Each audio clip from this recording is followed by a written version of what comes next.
The clock sent a warning. The first clang echoed through the bell tower like a cracked bone. I dropped my oil can, the clatter lost in the impossible second chime that followed.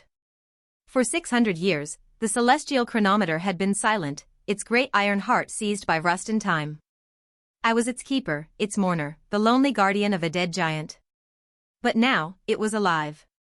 A long pause, then a short, sharp peal. Then another. A pattern. My breath caught in my throat.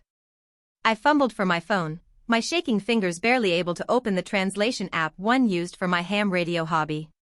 Dot. Dot. Dash. Gee, I scribbled it on a dusty crate. The chimes kept coming, a slow, deliberate metallic heartbeat pulsing out a message from a forgotten age. Within an hour, the room was full of people who thought I was mad, and then, people who were afraid. Physicists, linguists, military brass. They stood in a hushed circle, watching the ancient gears turn with a groan, pushing the hammers against the bells in a sequence that had no business existing. The message was slow, repeating on a loop. Are you still there? The words sent a cold dread through the tower. Who was it for? What sleeping god or forgotten civilization did its makers expect to answer? For 3 days, the world held its breath. Satellites were retasked, deep space arrays listened to the void for a reply, and the clock just kept chiming its lonely, terrifying question. On the 4th day, the message changed.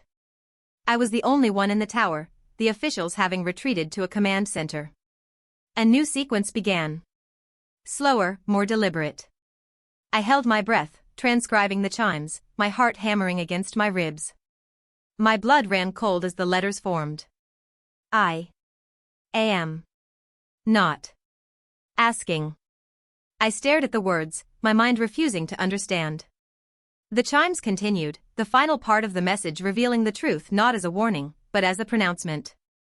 I am answering. I looked up at the great clock face, at the golden sun and silver moon chasing each other across a map of stars that no longer existed, and I finally understood.